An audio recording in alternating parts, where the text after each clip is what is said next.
अखंड एक रस सच्चिन्मात्र स्वरूपम अनुब्रूहीति। मुझे वो स्वरूप बताइए कि जो अखंड है, कहीं कटता नहीं। उसके बाद सच्चिन्मात्र, जो सत्स्वरूप है, माने जिसके अभाव की संभावना नहीं, चिन्मात्र जो अनुभव स्वरूप है, ऐसा जो स्वरूप है वो मुझे अनुब्रूहीति, मुझे समझाइए, मुझे बताइए। ब्रूही माने इस प्रकार से बताइए कि मेरे मन में कोई डाउट ना रहे। अनुब्रूही माने अनेक प्रकार से बताइए, एक बार बताने से दिमाग में नहीं घुसता। स होवाच परम शिवः, इसलिए भगवान शिव जी ने षण्मुख को, कार्तिकेय को कहा। अब क्या कहा? अब अखंड एक रस, वो क्या है कि जो एकमात्र है, खंडित नहीं है। रस माने इसका कोई बीज नहीं है। देखो अपने गुजरात में आम रस खाते हैं ना, और आम रस से भी बढ़कर के एक चीज़ है जिसको कहते हैं भजिता।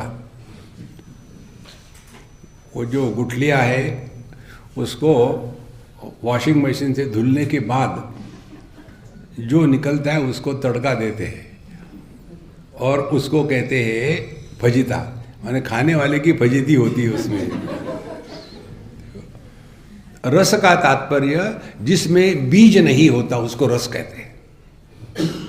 देखो तो अखंडिक रस जिसका कोई कारण नहीं है। अजोपि सन्नव्ययात्मा भूतानाम ईश्वरोपि सन,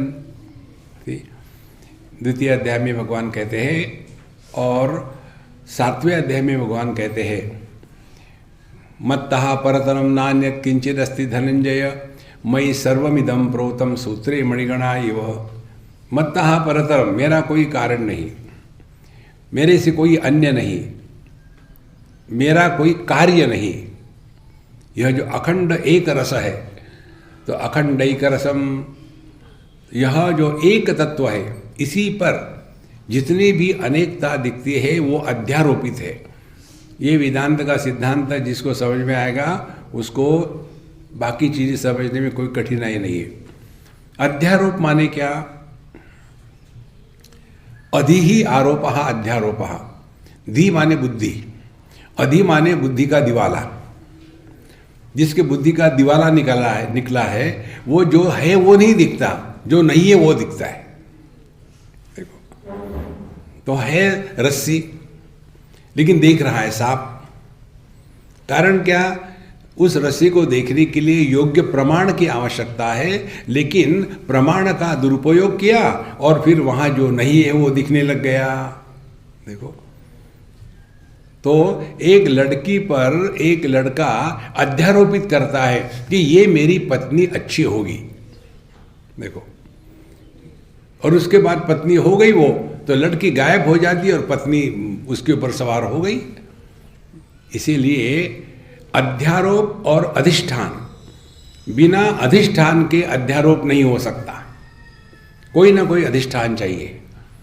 तो जो एक अखंड तत्व है उसमें अनेकता जो प्रतीत होती है, उस पर देश काल वस्तु व्यक्ति परिस्थिति और अन्यत्र ये अध्यारोपित किया जाता है।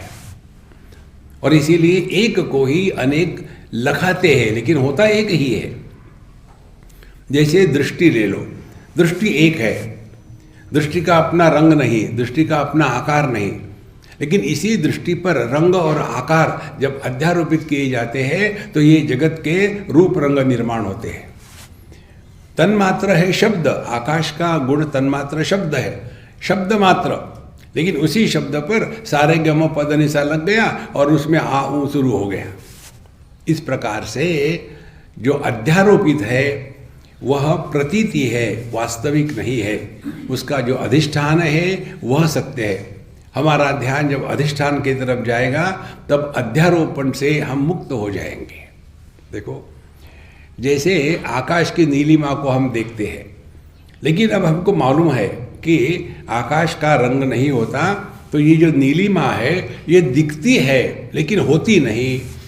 तो जहाँ हमने इसको स्वीकार कर लिया, आकाश की नीलिमा दिखती है होती नहीं, तो फिर उस नीलिमा को लेकर के हमारे अंतःकरण में काम क्रोध लोभ मोह इत्यादि का तूफान कभी उठेगा नहीं। तो क्या करेंगे, जैसा है वैसा स्वीकार कर लिया। इसी प्रकार से इस संपूर्ण विश्व का जो एक आधार है वो है अखंडैक रसम।